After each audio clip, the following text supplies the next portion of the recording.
오늘은 우리가 신명기 110번째 시간으로 주께서 도우시는 인생이라는 제목으로 같이 말씀을 나누도록 하겠습니다.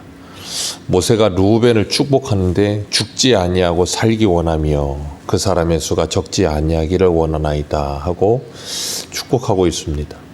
이 축복이 좀 애매해요. 죽지 아니하고 살기를 원하며. 우리가 흔히 생각하는 축복이랑은 조금 내용이 달라 보이기는 하는데, 이 모세의 축복과 창세기 49장에 나오는 야곱의 축복을 우리가 이 교차해서 보려고 하는데, 야곱은 르우벤에 대해서 창세기 49장 3절과 4절에 이렇게 이야기합니다. 르우벤아, 너는 내 장자요, 내 능력이요, 내 기력의 시작이라. 위풍이 월등하고 권능이 탁월하다마는 물의 끓음 같았은즉 너는 탁월하지 못하리니 내가 아버지의 침상에 올라 더럽혔음이니라. 그가 내 침상에 올라왔도다. 아멘. 야곱이 아들들을 12아들을 불러놓고 죽기 전에 축복을 하는 내용이었다, 그렇게 이야기하는데, 위풍이 월등하고 권능이 탁월했다. 그러니까 르우벤이 참 장자로서 모든 외적으로는 뛰어났던 것 같아요. 그렇게 권능이 탁월했고 위풍이 월등했는데 다른 아들보다, 문제는 물의 끓음 같아서 탁월하지 못할 것이라 그랬어요. 축복인데 탁월하지 못한 것이 축복이라 그랬어요.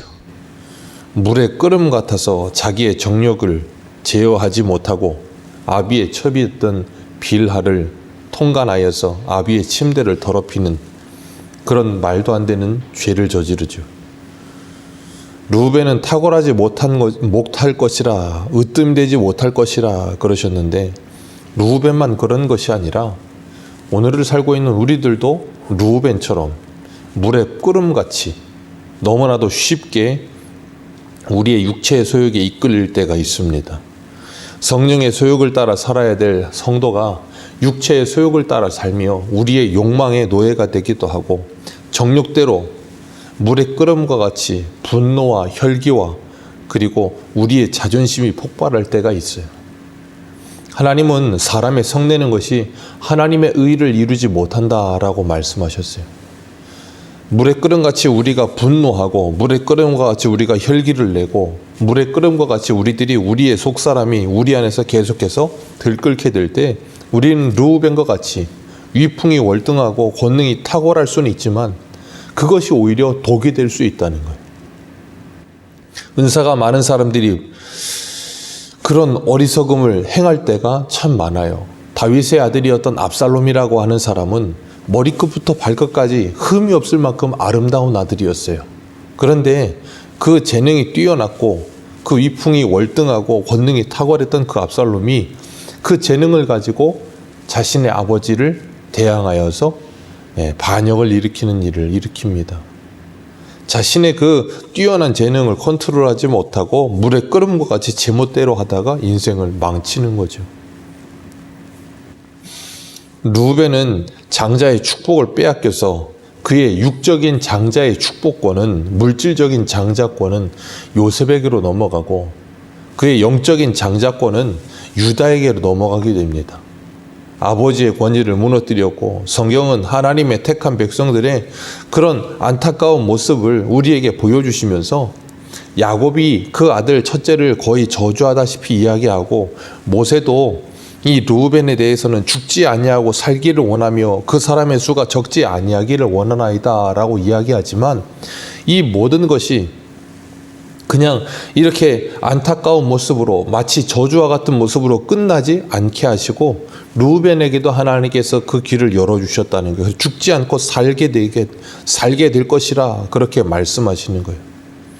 분명히 야곱은 12아들을 다 축복하고 난 후에 창세기 49장 28절에 이렇게 말합니다. 이들은 이스라엘 12지파라. 이와 같이 그의 아버지가 그들에게 말하고 그들에게 축복하였으니 곧 그들 각 사람의 분량대로 축복하였더라. 아멘. 각 사람의 분량대로 축복하였다라고 이야기하고 있어요. 그 이유는 무엇인가 하면, 예수 그리스도의 대속의 죽음을 통하여 율법으로는 저주를 받아 마땅하고 율법으로는 죽어 마땅한 르우벤도 하나님의 복을 받은 존재가 되는 거예요. 그래서 예수 그리스도의 대속의 은혜로 용서를 받아 주께서 도우시는 인생이 되었다는 거예요. 그게 르우벤을 통하여 하나님의 축복이 무엇인지를 보여주시는 겁니다. 하나님이 택한 백성, 그 하나님의 택한 백성은 하나님께서 반드시 끝까지 책임지신다라는 것을 말씀하시는 것이고, 예수님께서 르우벤과 같이 물의 끓음과 같이 자신의 육적인 분노와 혈기와 자존심과 그런 것들을 컨트롤하지 못하는 그런 우리를 위해서 이 땅에 오신 날을 우리가 축하하는 게 성탄절이에요. 우리들도 르우벤과 같이 그렇게 물의 끓음과 같은 인생을 살았지만, 그럼에도 하나님께서는 예수님 때문에 우리를 용서하시고 구원하셨습니다. 그리고 그런 우리의 혈기와 욕망과 우리의 옛사람을 개의치 않으시고 끊임없이 우리에게 찾아오셔서 말씀으로 우리를 다 이르시고 우리를 하나님의 사랑으로 덮어주시며, 그 은혜와 사랑 가운데 우리들이 혈기와 우리의 옛사람이 녹아지기를 기다리시는 거예요. 그리고 오늘 7절에 보면 유다에 대한 축복이 나옵니다. 하나님께서 유다의 음성을 들으시고 그 손으로 자기를 위하여 싸우게 하시고 주께서 도우사 그로 그 대적을 치게 하시기를 원하나이다 라고 고백하고 있습니다. 하나님께서 유다의 음성을 들으시고 유다가 싸울 때 하나님께서 도우셔서 그 대적을 치게 하시기를 원하나이다. 그렇게 유다에 대해서 축복하고 있어요. 창세기 49장 8절에서 10절을 보면 유다에 대해서 이렇게 이야기합니다. 유다는 형제의 찬송이 된다라고 말씀하세요. 유다의 어머니였던 레아가 야곱과 그 동생 라헬 때문에 경쟁을 하게 되죠. 야곱을 차지하기 위해서. 야곱이 레아는 사랑하지 않고 라헬만 사랑하는 거예요. 그래서 아들을 넷을 낳습니다. 첫째 르우벤, 시므온, 레위, 그 다음에 네 번째가 유다였어요. 그 세 아들을 낳을 때까지만 해도 남편이 나와 함께 하리라 뭐 그런 이름을 계속 짓다가 네 번째 가서요, 하나님을 찬송한다는 유다 이름이 그 뜻이 하나님을 찬송한다는 뜻인데, 하나님을 찬송한다라고 이름을 짓고 그 레아의 이 잠시 출산이 멈추게 돼요. 하나님께서 남편만을 바라보던 레아에게 이제는 하나님을 바라보고 하나님을 찬송하는 인생이 되게 하시는 거예요. 그런 것처럼 하나님은 우리들을 하나님의 찬송이 되는 인생이 되게 하시는 거예요. 이사야 43장 21절에도 이 백성은 내가 나를 위하여 지었나니 나의 찬송을 부르게 하려 하심이라 그러셨어요. 그리고 유다에 대해서 이렇게 축복합니다. 야곱이 내 손이 내 원수의 목을 잡을 것이요 내 아버지의 아들들이 내 앞에 절하리로다. 유다는 사자 새끼로다. 내 아들아 너는 움킨 것을 찢고 올라갔도다. 그가 엎드리고 웅크림이 수사자 같고 암사자 같으니 누가 그를 범할 수 있으랴.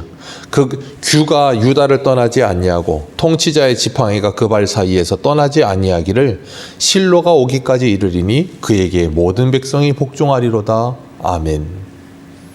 그 규가 유다에서 떠나지 아니하고 통치자의 지팡이가 그 발에서 떠나지 아니하리라. 그 말처럼 유다 지파에서 이 남유다의 왕이 끊어지지 않고 계속되죠. 그래서 다윗을 이어서 그 다윗의 후손으로 누가 오세요? 예수 그리스도가 오세요. 그 모두가 유다의 지파입니다. 그렇게 왕의 규가 끊어지지 않고 왕의 지팡이가, 통치권의 지팡이가 끊어지지 않으면 실로가 오기까지, 그 실로가 바로 예수 그리스도예요. 그 예수 그리스도가 언약대로 유다의 후손으로 이 땅에 만왕의 왕으로 오시는 거예요. 그리고 원수의 목을 잡고 형제들 앞에서 형제들이 그 앞에 절하리라 한 것처럼 사단 마귀의 그 모든 일을 멸하시고 모든 민족이 예수의 이름에 무릎에 꿇게 하셨어요. 그리고 그 예수 그리스도는 우리들의 왕으로 이 땅에 오신 거예요. 성탄의 주님이 아기 예수로 오실 때도 동방 박사들이 그 별을 보고 찾아와서 뭐라 그래요? 유대의 왕이 났도다. 그 예수 그리스도가 우리에게 왕으로 찾아오심으로 우리의 옛사람이 왕으로 살던 인생이 이제는 무너지고 그곳에 하나님의 나라가 세워지는 거예요. 그때 우리는 진정한 샬롬을 경험한다고 어제 저녁에 말씀을 드렸어요. 그 샬롬을 경험하게 될 때 그 복음이 우리에게 평안을 주는 거예요. 그 말씀에 순종하면서 우리의 죄와 피 흘리기까지 싸우고 공중 권세 잡은 사단 마귀와 영적인 싸움에서 우리가 이길 수 있도록 오늘 본문 7절에 말씀하시는 것처럼 그의 손으로 자기를 위하여 싸우게 하시고 주께서 도우사 그가 대적을 치게 하시기를 원하나이다. 그 십자가에서 대적을 이기셨고 우리들에게 이제는 주님을 따라오라 하시면서 우리에게 싸우라 하십니다. 그 죄와 피 흘리기까지 싸우고 우리 옛사람과 싸우며 루벤과 같은 실수에서 벗어나서 예수 그리스도의 마음을 품고 왕 같은 제사장이 되어서 이 땅을 살아가며 우리에게 맡기신 모든 것을 믿음으로 다스리는 삶, 그런 삶을 살도록 주님께서 오늘도 우리를 도우시는 줄 믿습니다. 그래서 우리의 인생은 주님이 도우시는 인생이에요. 루벤과 같은 삶을 살 때도 그 물에 끓은 것 같은 혈기를 주님이 도우셔서 가라앉혀 주시고, 유다와 같이 주님의 말씀을 붙들고 우리가 우리의 대적과 영적인 싸움을 싸울 때 주님께서 도우셔서 그 싸움을 이길 수 있도록, 넉넉히 이길 수 있도록 우리를 도우십니다. 우리가 오늘 하루도, 그리고 이 2023년 남은 한 해도, 우리의 일생도 주님과 동행하시며 주님의 도우심을 경험하는 삶 살아가시기를 축복합니다. 기도하겠습니다.